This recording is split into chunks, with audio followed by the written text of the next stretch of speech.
This is a loosely coupled show with James Hickey and Derek Marten. This episode was recorded March 4th, 2020 with our guest, Nate Barbettini. Nate is the co-founder and CTO of Cobbler and is a former Microsoft MVP. He's previously worked at Okta as a developer advocate and is the author of the Little ASP.NET Core book. All right, so we have Nate Barbettini on. Thanks for coming. Of course, good to be here. How are y'all doing? Yeah, good. How about you, Derek? I'm good. You look excited. I'm not sick, so we're good. Yeah, you don't have the coronavirus, so you're good to go. Yeah. Yeah. So yeah, Nate, you're I want to say ex MVP, Microsoft MVP. Mm-hmm. I know you're well known in the community for kind of your knowledge on OAuth. I know you've done quite a few presentations at conferences and stuff about OAuth. And you've worked at Okta previously, which basically that's kind of what they do is authentication. OAuth as a service, yeah. Yeah. So yeah, you're obviously very knowledgeable in that area, but also with .NET. I think a lot of your knowledge is Auth and .NET together. Is that correct? Yeah. That's kind of how it played out. I learned .NET a long time ago. My first job, like junior programmer job, was working on a big .NET enterprise application, which had like started in VB.NET, I think, and then like the new part of it was written in C#, and that was really cutting edge at the time. And ultimately, I worked there for a while, and then I got on with a tiny company, a little startup called Stormpath, which was doing this stuff in the authentication space, which I didn't really know much about at the time. I wasn't like an auth expert or anything, but I knew .NET pretty well, and they needed someone to build. They had like no presence in the .NET community or no SDK for .NET, any of that stuff. So they brought me on to kind of build that. And as a side effect, I learned a lot about auth, and I ended up learning about OAuth and getting really deep in that space as well. So to make a long story short, that company ultimately got acquired by Okta. So I came to Okta and I led up their like developer experience and SDK efforts for a while, starting in .NET and then ultimately with like all of the different languages they supported. But then I became kind of an expert in, I don't really call myself an expert. I became fairly knowledgeable in OAuth and OpenID Connect and some of those protocols that are really popular now, which are they're really hard to grasp at first. Yeah. It took me a long time. I thought I was like totally out of the loop. It took me a long time to really understand how they worked. Once I did, I was like, oh, okay, I got it. And I was able to distill that into some presentations that ended up being pretty popular. Yeah, there's one in particular I remember watching. I don't know which one it was because I've watched probably 3 or so that you've done. I forget the title. It's something like OAuth made simple or something to that effect, right? Yeah, OAuth and OpenID Connect in plain English. Okay, maybe that's the one. Yeah, and yeah, I remember it's like, wow, like it actually makes sense now. It's not, you know what I mean? It's not like just like all this technical jargon. Yeah. So yeah, that was really well done. I like that. And it's actually going back to Stormpath. It's neat because this would have been I don't know, maybe 4 or 5 years ago when I myself was starting to try to integrate these kinds of authentication into, I think it was even .NET Core at that time, like really early .NET Core. So maybe it was like 3 or 4 years ago. But yeah, I remember coming across an article by Stormpath, and maybe it was even written by you. I don't remember. If it was a Stormpath article about .NET, then it was certainly written by me. Okay, so yeah, it must have been. And I just remember like, man, this is like the holy grail article. Like this is like so simple to use, so easy, like explained so well. And I remember bookmarking it and then like reusing it over and over and over. And then eventually I think it actually redirected to Okta at some point. And what's going on here? Anyways, yeah, so that's really cool that like even going back to the kind of the earlier stages of my career, I was using some of your stuff. So that's really, really neat. There's a funny story there too. Go ahead. I was gonna say, what do you think like after you do talks or any of those things, what do you think are like the biggest misconceptions, or like you kind of mentioned like before you were in the space, seemed very confusing, etc. Why do you think that is? Why do you think people are so mystified by it? There's a couple of reasons that I've found. One is that security and authentication it's even just by itself, it's kind of tricky.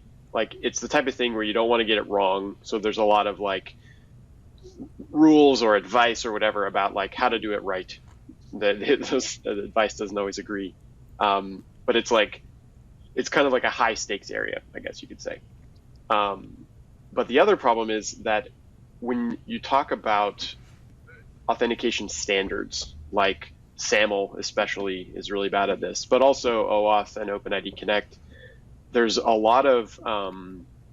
really big learning curve of just like jargon and terminology that really doesn't need to be as complicated as it is. But just to give you an example, like SAML has all this jargon about like service provider, identity provider, which like side of this equation are you on? They have like all these really heavy XML envelopes for every single message, and there's like all these very, very technical terminology for each one of these pieces of the message and stuff. OAuth kind of tried to go the other way. It's much more lightweight. It uses JSON much more heavily instead of XML, but there's still a lot of terminology. Like instead of the user, you're called a resource owner. Instead of the server, it's called an authorization server, which has a very specific meaning by itself, which is separate from the resource server, which may or may not be the same system. So I think the main problem that I found, which was the biggest kind of barrier for people, was there's a big lack. There's all this jargon, and then there's also a big lack of content, articles, tutorials that talk to you without assuming you already know that jargon. So it's kind of like a catch-22. You go out and try to read about OAuth, and what you get is either the spec, which isn't helpful, or you get articles that are written as if you like have already digested and understood the spec completely, and then it says like, well, obviously you want to do this with your authorization server and this with the resource owner and this and this and this. But if you're coming from zero or very little knowledge and you're trying to learn that for the first time, that's super unhelpful. So anyway, I think the biggest barrier is just being able to understand this stuff in a way that doesn't require you to like already have a bunch of pre-existing knowledge. And I don't know, to add on to that, I guess it's also very dependent on the use case as well. So sometimes there's too much jargon, and sometimes it's actually not specific enough. So people say like, oh, I'm trying to do authentication. Well, what exactly do you mean by that? Do you mean users signing in with a username and password? Do you mean them signing in with like a Facebook button? Do you mean actually by authentication, what you really mean is like authorizing with Google so you can go get some of your Google details, but it's not really signing in, it's actually like granting access.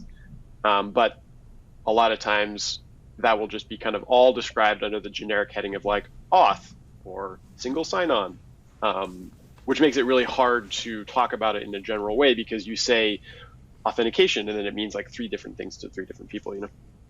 Yeah, so I remember from one of your presentations, you had mentioned, I think it's the, what is it, OAuth 2 protocol or whatever, where they actually had to like add another layer on top to handle the authorization. So it's kind of like basically a hack on top of the protocol. Is that other way around? Does that sound right? Yeah. Okay. It's actually the other way around. The OAuth protocol was built for authorization and explicitly not built for authentication.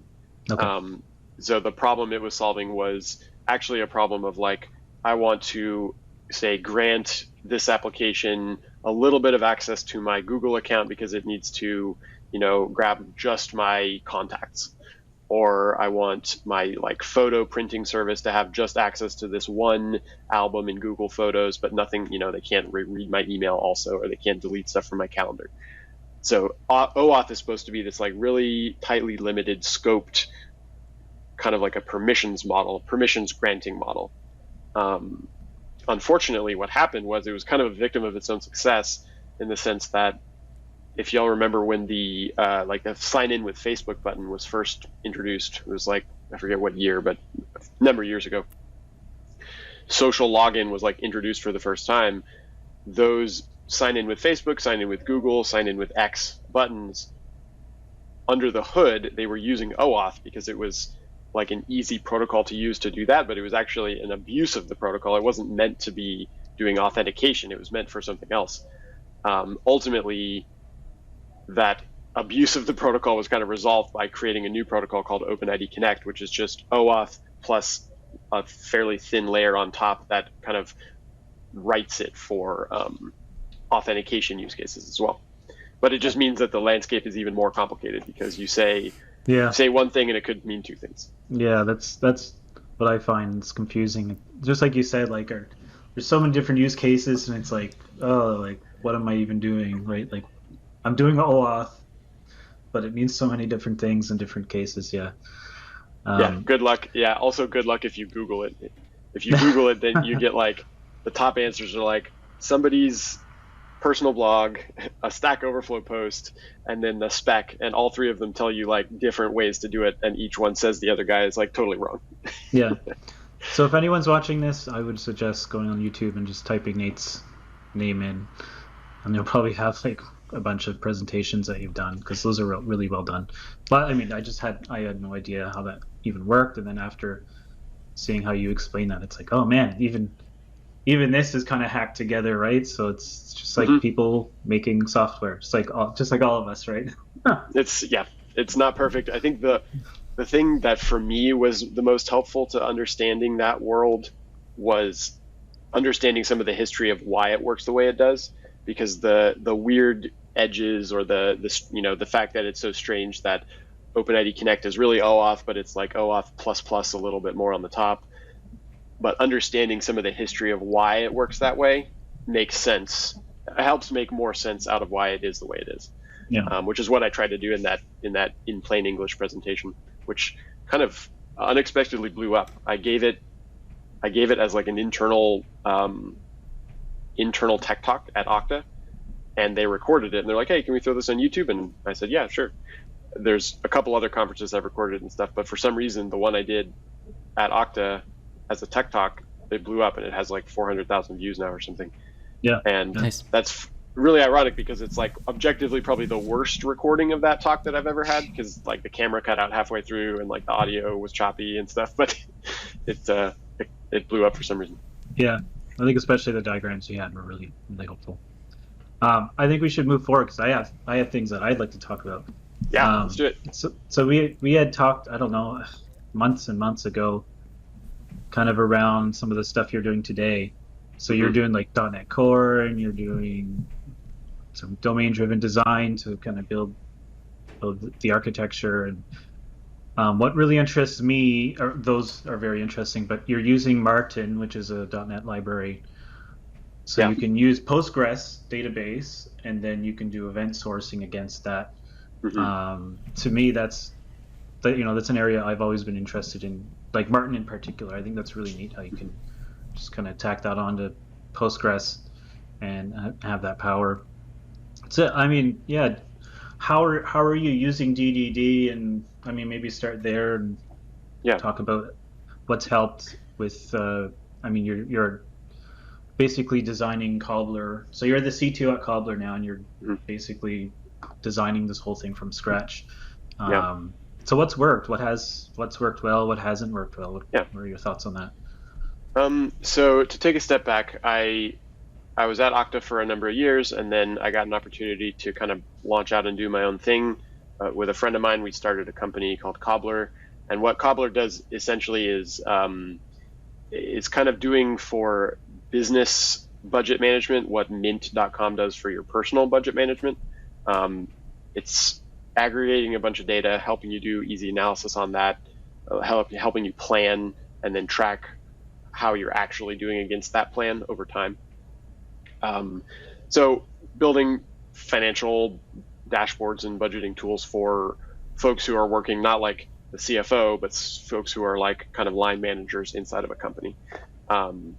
So it's enterprise software. It's kind of it's definitely within the or at least partially within the like boring line of business application blabba category. But it's got there's some interesting stuff to it. There's like an aspect of kind of big data analysis in there because there's a lot of data that we can crunch on.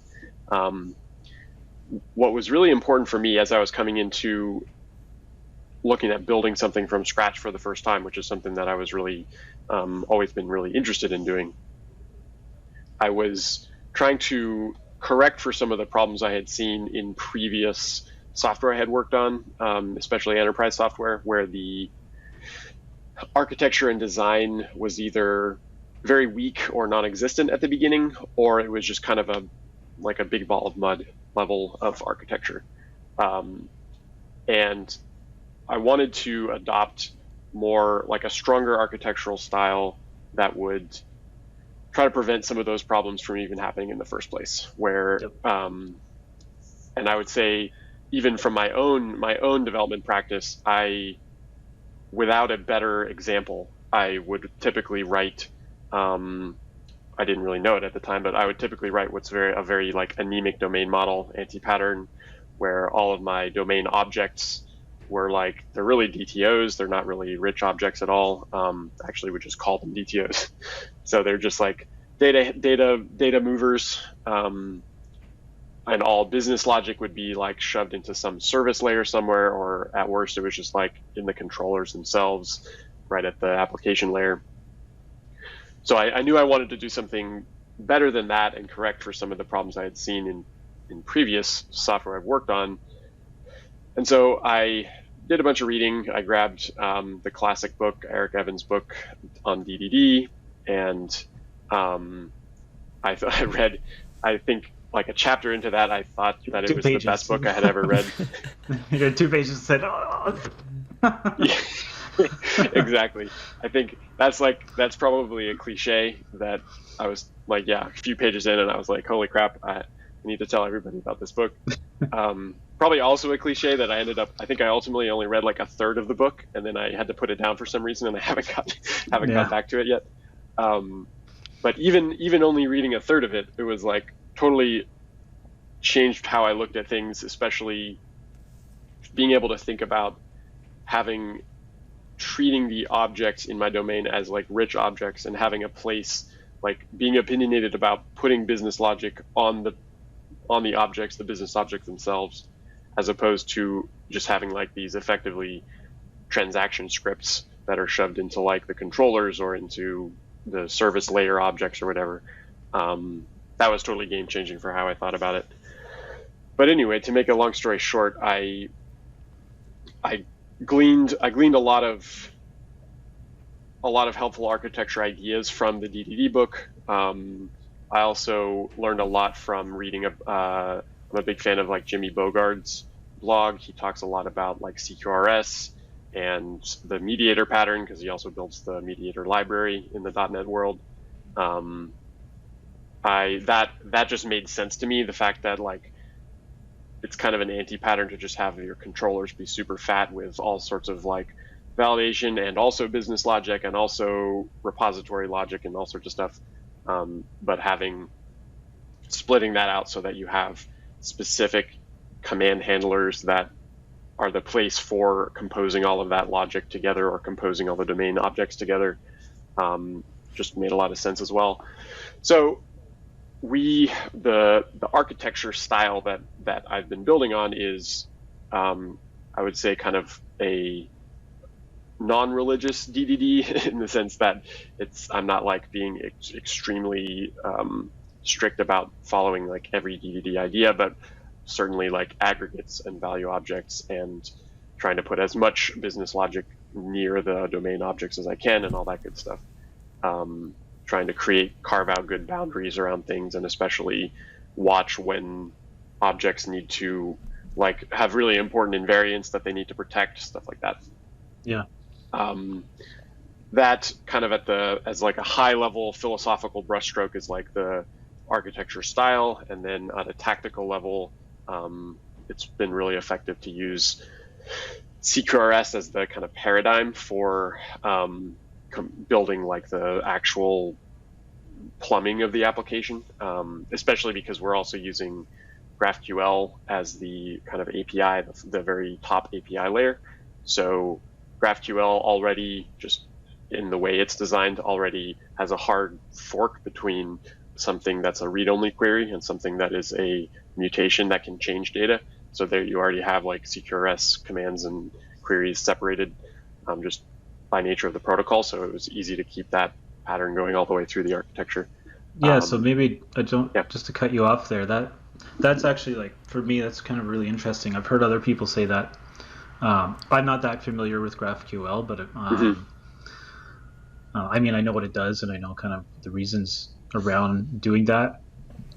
So with GraphQL, obviously, like you're saying, there's a split. So are you basically mapping, like, in GraphQL, do you have like specific commands that you can send? Would be like create user up through your API, basically.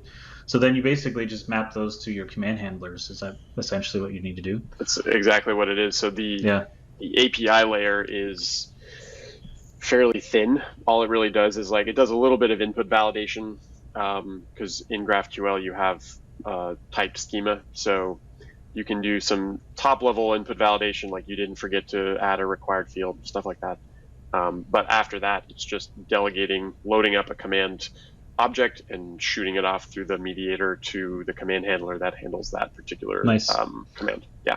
So with queries, are you essentially doing like a dynamic, basically you're building some kind of like dynamic query that, because I think from GraphQL you can kind of specify, you can actually like define like a graph that you want to get, right? Like an object graph. So are you basically translating that into like a SQL query, or do you have maybe different technologies you're using? Because with CQRS you can have like a relational model, but then you can also have like a graph database also for different kinds of queries, right? Which is kind of the power of it.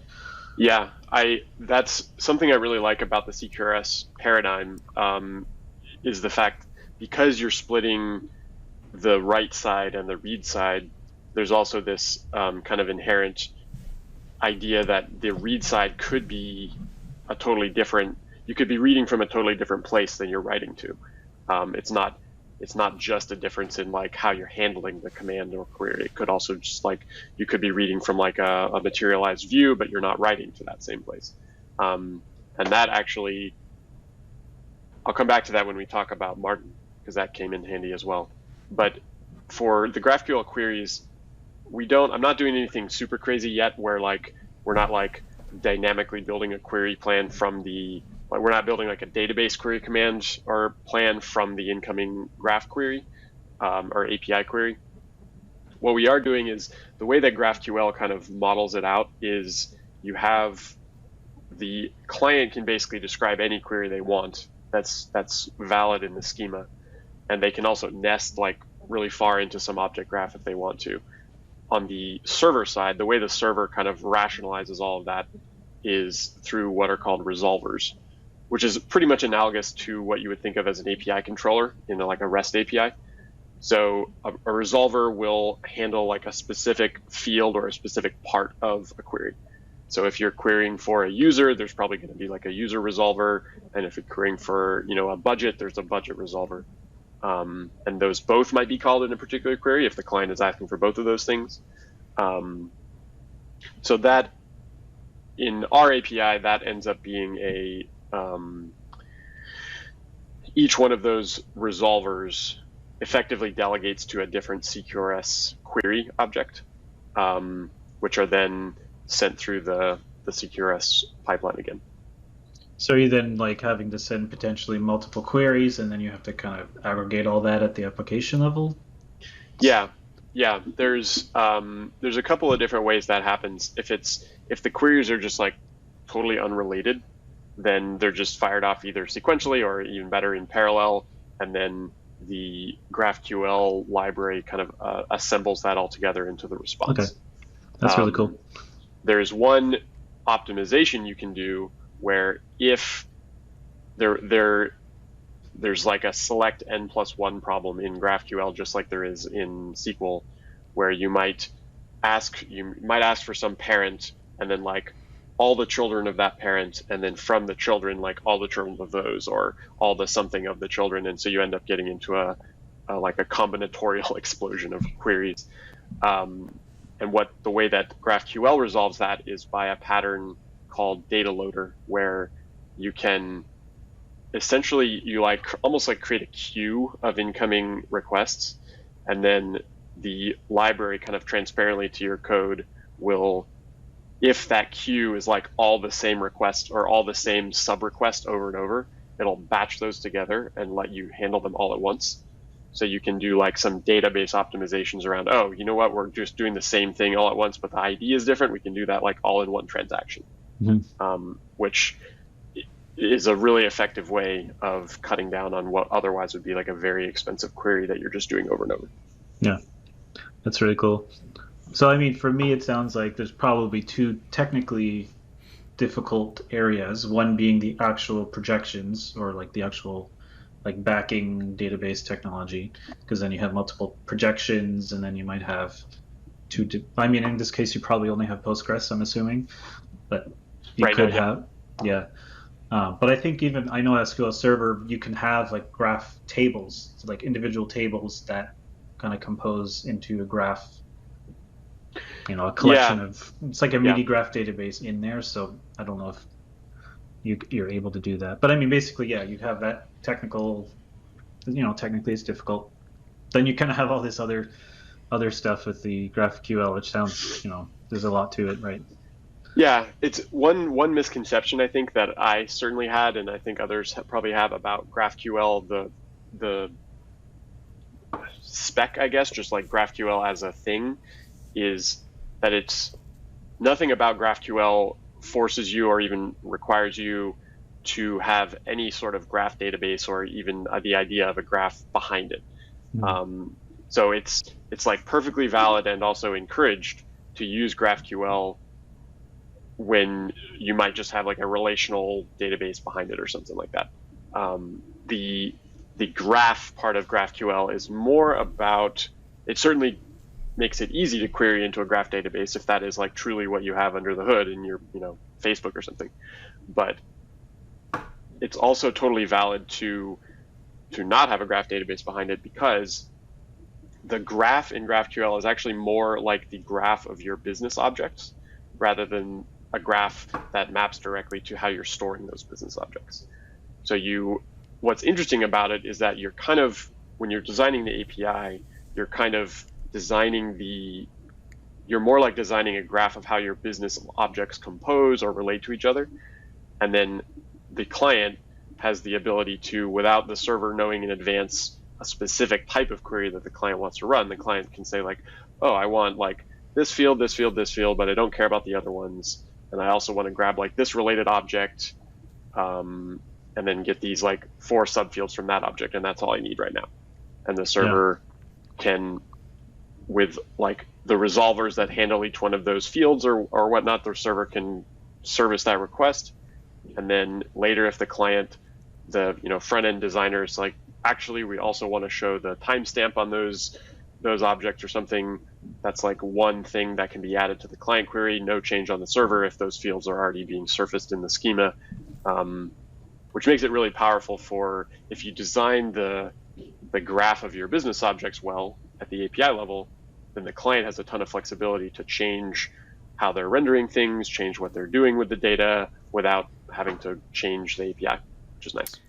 So I could be really making a giant leap here onto this discussion, and hopefully I'm not, so we can backtrack a little bit. But I mean, if you're going down the road of, if you're event sourcing and you're gonna have projections and you're using something like GraphQL, does it just not immediately make sense to make your projection be not exactly one-to-one, but very close representation of what your GraphQL object graph, or whatever the terminology is? Do you know what I mean? So that way when you're mentioning resolvers, and again, I'm as familiar with GraphQL as what James does. I kind of understand it. I understood the concept of resolvers. But if you're doing that, like don't you almost totally eliminate the need for dealing with any of that kind of resolution and creating those resolvers? It certainly would make it simpler. Yeah. The less of the less object relational mapping you have to do, essentially, the better. Yeah. Yeah, I guess the way to think of it would be you're doing, instead of trying to do that composition with those resolvers at request time, like at runtime, you'd be doing it at the time of events occurring and you needing to run, those project to update whatever read model you have with those events. You're just doing them ahead of time, essentially. That's an interesting idea. Yeah, that's something that's kind of on the roadmap. I'm not like explicitly doing a ton of that yet, because right now my projections are fairly simple. They're like kind of one-to-one with the domain object or the aggregate themselves. But that's kind of okay right now because the Graph API is also kind of one-to-one to the aggregates. But it's interesting when you think about, if you think about like, if you're exposing something that's maybe doing some analysis on top of the domain objects you have, then it would totally make sense in that model to say, well, I'm effectively, whether you call it a projection or a materialized view or whatever, I'm effectively just going to put the data in the shape that I already know it needs to be in, so that I'm not doing that at the time, every time that HTTP request comes in. That's exactly. So are you doing... I'm more curious about GraphQL in this whole mode now. Gives me especially with the command and query part. It's like Derek's like, oh, CQRS, yes. Yeah. I don't know if it was like explicitly designed by a CQRS like fan or something, but it definitely has that at a very low level in the protocol itself. I think more of the reason is probably just because GraphQL is the original use case was just making something that's extremely flexible, almost like future-proof from a client point of view of like, I don't know yet, at Facebook, we don't know if the Facebook app, like today, we just want to get like your posts and how many friends liked it. But in the future, it's going to be like how many friends liked it and also how many of their friends liked it and how many comments do you have? And it's going to explode later. So why don't we design this thing that is able to, the query language is able to scale out with as the objects get more complicated or whatever. I think, so it was originally designed, it's very query heavy in the sense that it primarily is just trying to make queries as easy as possible for the client. I don't know if this is true, but it almost feels like the command side of it is like almost tacked on as an afterthought, because it's like it goes through a totally different fork. You have to like annotate the entire request in a different way. But it honestly, it works really well because what it prevents you from doing is it prevents you from kind of cheating, mixing and matching and saying like, oh, in this query that really should be like an idempotent query, I'm also going to change this thing. Like no side effects. You either are making a query or you're changing data, but you can't do both at the same time, which is, I think, fantastic. It's a really good design choice.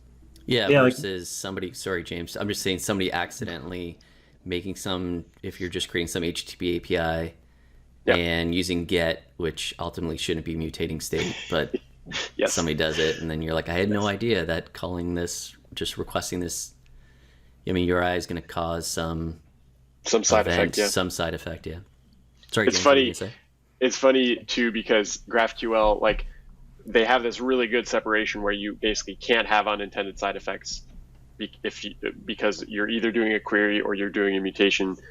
At the same time, they kind of abuse the HTTP spec by saying everything is a post no matter what, even the queries are posts. So you kind of lose that safety guarantee at the HTTP level, but you gain it back at the protocol level. So I guess it's okay. Yeah, I was going to say, like, when I think of REST, it's basically all the verbs are issuing side effects except for get. And but then I find, like, yeah, okay. And head, I guess head, same thing. Like if you really want to start going there. But generally speaking, right? But generally, right? Like create, update, delete, and then get. But yeah, I find like the APIs I've had experience with, it's kind of like no one really knows like should I be like get based on the do you want to form the URL kind of in a nice restful way where it's like user/1. Okay, I need to get user with the ID 1. Whereas what I've seen more so is just like get user, and then as part of the post you have user ID 1 is like in the body of the post. REST API design is hard. Yeah, it is hard, and it sounds like maybe GraphQL is just kind of a lot simpler in that way. Where if you're just doing a query, all right, just you have your graph and I wouldn't say it's simpler because it has its own complexities for sure. The thing that it is though is more opinionated. So I think one of the things that's so hard about designing a good REST API is that there's like too many opinions on how to do a REST API design correctly, and none of them are super strong. And there's not a spec, like REST isn't a spec that you can follow. It's just a loosely held set of like beliefs. GraphQL is a spec. You can be doing it wrong or you can be doing it right, and that's definitely helpful from the API design level. I mean, I think with REST, you could argue that there is a right and wrong way. I think it goes back to the comment with OAuth, and we were talking about verbiage and terminologies and stuff. It's the same thing now. I always say this. It's like, even when I use the word service, it's like, what does that mean anymore? Everybody has a different definition of things. It's mutated so much over time that it just means different things to different people. And I think maybe that's somewhat, I think there's a lot of reasons people are interested in GraphQL. But I think what you're alluding to is maybe the primary one, which is if it's opinionated and there's just, this is how you use it and this is how you do it, and it's not open to interpretation, there's less bickering about, oh, you're not doing it right and you're saying this word when you don't really mean that word, that type of just stuff that I don't really know if it gets us anywhere at the end of the day. Yeah. That seems to be a nice advantage. That was certainly one of the reasons why we decided to adopt it ourselves. Ultimately, like right now, we're building just a first-party API. It's only our own client that's talking to it, but we did spend time. Like I wasn't super familiar with GraphQL, so obviously there was some learning curve for me to figure out how to use it. But what we didn't do was we didn't spend a lot of time figuring out, are we doing this the right way, the RESTful way? We just said, okay, we're going to model our domain objects here in this GraphQL API. Some of them we didn't model super well, but we learned why and we changed it. And there's a nice ecosystem of clients and schema analyzers and all sorts of stuff kind of built around the graph ecosystem, the GraphQL ecosystem, that helps do that as well, because it is a hard spec, which is nice. All right, Derek, you had a question about Marten. Yeah, let's just jump into that piece. And so I've been meaning to look at it forever. I've been aware of it forever, or since however long, and it seems like it's got a lot of good community traction in the open source space and .NET. And it's cool because it reminds me of, so there's SQL Stream Store, which does something similar-ish, but I think, and I can't speak to do the comparison because I don't know Marten well enough. So maybe you can just touch on it. I guess we can go with the expectation that in this conversation that people already have an idea of what event sourcing is. I don't know if we should go down that road because that would take a whole section of time of describing what it is. Why don't we let Nate just do a quick intro? Yeah, sure. Give her away. Marten sure. and event sourcing, your experiences. Go. Sure thing. So the reason, by way of kind of an explanation, the reason that I went down an event sourcing path was because one of the early big requirements that we knew we wanted to achieve in the software was, because it is dealing with like financial information, transactional information, moving money around and budgets around and things like that. We knew that having a strong guarantee of auditability was really important in the software. So there's of course a number of ways you can achieve that. We also knew that aside from auditability, kind of like other side of the same coin, we wanted people, users, to be able to look at things like change histories or history of a particular object and say, okay, I see that this is saying that there's like $100 left in this budget to spend, but why is that number 100? It's because this was moved from here and this was allocated to this user and stuff like that. So there were basically two ways that I was thinking about how should we achieve that.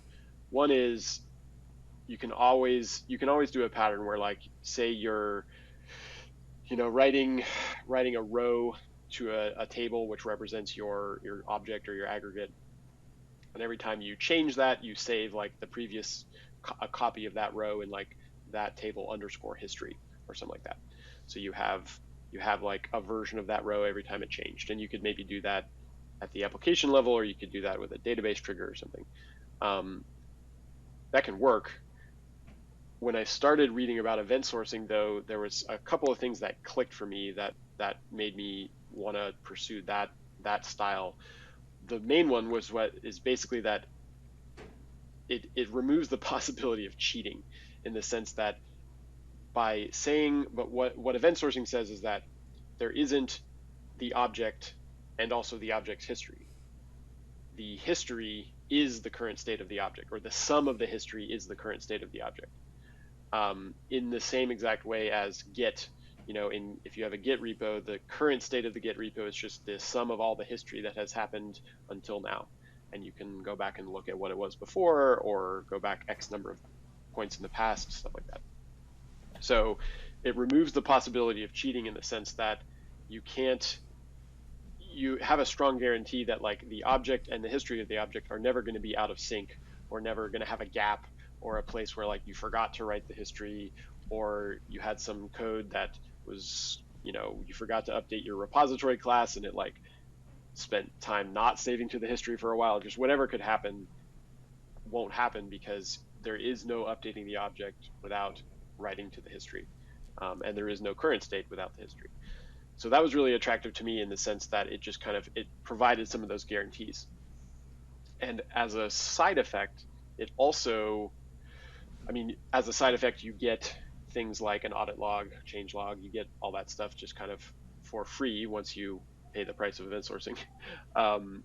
And you also, as a side effect, get some architectural benefits, I think, in the sense that if you are forced to model everything as events that happen to your aggregates, you also have a nice jumping off point for having kind of like an event. It's a nice jumping off point for an event-driven architecture, in the sense that you could have other pieces of your architecture, whether that be like other microservices or workers somewhere else, that are just tailing that event log and responding to things that are happening as those events come in. And then the third thing that was attractive is that if you're modeling every object change, state change as an event, and you do a good job of modeling those correctly, which is like a big if, but it's if you do it right, then you also have a lot of flexibility in the future to kind of achieve things or capture things, answer questions rather, that you didn't know you had at the beginning. So if you kind of alluded to this earlier, Derek, when you said you could change your projection to match the output, like the output schema that you need, in event sourcing, because what you only truly have like at the core is just a list of events, a stream of events, you're obviously not going to, it's going to be way too time consuming and just not feasible to like query directly against the event events themselves. So you always have this, what are called projections or materialized views or cached read views. You have projections of the events that are updated as the events are stored. But the fundamental thing about the projections is that they're kind of throwaway in the sense that you can always regenerate them because you have the events. That's what really matters. You can regenerate them. You could regenerate them, but in a different shape, or you could, store the events in one type of data store, but then you're projecting to like Elastic, or you're projecting to some, crazy analysis engine, or you're projecting to, Excel pivot tables or whatever. You get a lot of flexibility there to decide later that you want to store it in a different way or rotate it, cube it in a different way or whatever. So those three things were really attractive to me as I was understanding how that pattern would work. That's the good side. The flip side of that is it's a very different model than relational databases. I think I know, speaking for myself, I know this is true, and I suspect it's true for a lot of other programmers. When you think about like building something, you're like, okay, I'm going to build software that does X. It's almost like a knee-jerk reaction to immediately be like, well, these are the tables, and these are the primary keys and foreign keys, and this is how we're going to build the tables. But with event sourcing, it's very different. You're thinking about what things can change on the objects, what state changes need to be represented. So that there was definitely a learning curve of just understanding that, and then like re-understanding it over and over to do that. So that's kind of hopefully that answers your question. That's a short. Oh, you asked about Marten. So that's a short answer for like why we chose to use an event sourcing model. I chose Marten because I was evaluating all the different frameworks in the .NET space that do event sourcing, and there's a number of them. Some of them I just were discounted like right at the beginning because they like didn't support .NET Core yet, or they didn't have like async support. It's just basic stuff that I needed. So those were out. I didn't want to be tied specifically to SQL Server because our application is written in .NET Core, but it's not like running on Windows servers or anything. It's all on AWS. So I wanted Postgres was the database I was most interested in using for like scaling reasons, and because Postgres can behave really well at big scale. So Marten checked a number of boxes. It's really opinionated about Postgres. It only runs on Postgres. It uses a lot of Postgres only features to do some really cool stuff. And it sits in kind of an interesting middle where it's using Postgres, which is a relational database, but it's using the JSON features of Postgres really heavily to kind of act sort of like a document database. But you get a document database flexibility with some of the transactional guarantees of a relational database, which is really nice. Specifically, the thing that's really interesting about Marten that some of the other event sourcing frameworks don't have or don't have out of the box is, so the other kind of pro or con, depending on how you look at it, of event sourcing is that you are kind of buying into an eventual consistency model typically when you are using event sourcing, because writing a new event to the stream is immediately consistent. You could write it and read it back, but the thing that's doing the projections that your application will actually be querying or searching against or loading to display to the user is generally going to be eventually consistent after the write to the log.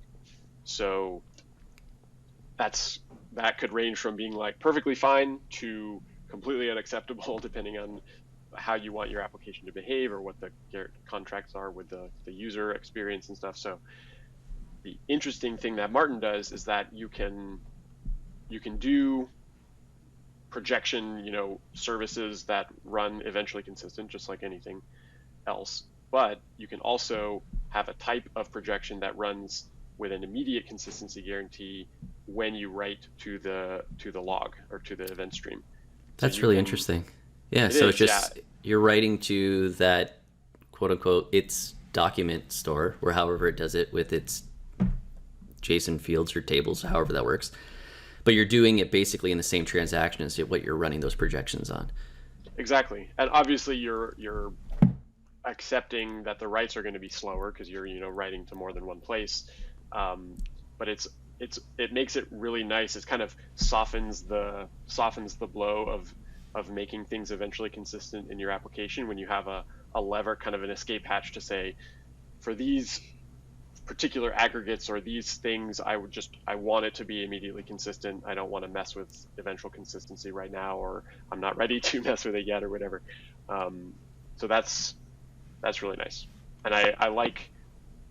It's a really nice feature of Marten, among many others. It's a good library. Yeah, that's really cool. I had no idea that you could do that. But it makes sense, right? Because I mean, basically, this library does everything for you. So, and I guess since it's accessing the same database, it can. Is it do? I don't know if it's doing it in the same transaction, but I guess it is. It is? Okay, well there you go. Yeah. So that's really cool. So you could like write. Maybe have like 5 projections, and then if one of those for whatever reason blows up, you basically roll back the whole thing, right? Which I guess could be a benefit. I don't know if that would, but I think normally if you have the other model, if one of your projections has a bug or whatever, right, you basically have to fix your projection, and I guess either way you're still okay. It's just now you have a projection that's actually displaying wrong information to a user. Right. You have to go back, fix that, and then redeploy. It really depends. Like which one of those failure modes is what you want really depends on the application, because either one might be better than the other depending on the scenario. I might not want the write to fail just because I have a bug in my projection. Like that. Mm-hmm. That might be a terrible user experience, because as far as the user is concerned, they can't do some simple edit that they were trying to do or something, and they can't figure out why it's blowing up. On the other hand, I might not want them to do an edit and then be like, how come the value didn't change? I just did it. So it's not like one size fits all. It's I think it depends on what you're doing. It depends on the user experience that you need and stuff. But it's nice. It was a nice extra feature of Marten that gives you just kind of like an escape hatch to do it that way if that's what you want. Yeah, and I can see that as being like training wheels too, because I mean, eventual consistency. Yeah. Maybe this is actually a question. I know we're kind of running out of time. We have about probably a few minutes left, but sure. It's 2:00 for me right now. Yeah, it's interesting though that it could be training wheels in the sense that it's kind of your normal, I'm going to write, everything's going to be okay, and now I can go to the next screen, or I can even show the user their information right away. Whereas with, eventual consistency, especially like with the CQRS model, there's a lot of changes that you probably have to do in terms of user experience. So you might be like booking a trip, right? So I'm going to book my trip, but if that's in the back end, if it's like queuing stuff and it's doing async stuff and sending messages and blah, blah, blah, you probably want to send back to the user, okay, we accepted that, everyth's good. We'll send you an email in 5 minutes or whatever, because we're actually not done doing all that processing. As opposed to, if the business is like, no, if they're booking a trip, we need to show them like their results, whatever that is, their itinerary, and I don't know, right? Yeah. Just you need to show that right away, and like that is sometimes that's a legit business requirement. I know if you're doing CQRS and you get into design and okay, well, what if we maybe did it this way? Is that okay? And kind of you have to have those discussions, but I can see that in some cases, legitimately, the business might want to be like, no, whatever the user just did, we want to show that to them, like the real deal right away. Have you had situations like that? Yeah, we have, because there's a portion of our application is very CRUD heavy. You're like creating some things, you might be going through some wizards, or you're just like clicking to add items to a list of things. and that the CRUD heavy side is very, it would be a bad user experience if like, if your edit went into a queue and then later that queue was processed and the read side was updated, and then, you know, maybe you had something fancy like there was a WebSocket connection that let the client know that that value had been updated, and then finally it changes in the, you know, in the display. That would be possible, but the delay would feel bad. And it's just not to say that that problem can be solved. Like, we could optimistically show the results on the client before the server had processed them or whatever, but for the CRUD heavy parts of an application, that immediate consistency is really nice to have. And it is, I think what you said before is also true. It is like, there is an element of training wheels to it as well. It feels a little bit more like a traditional application, a relational application, in the sense that you can have the option to not think about all of that eventual consistency stuff. Ultimately, I think it's, if you have a system that is a distributed system, you have to swallow that and deal with those things and figure out how to do them right. But it's nice.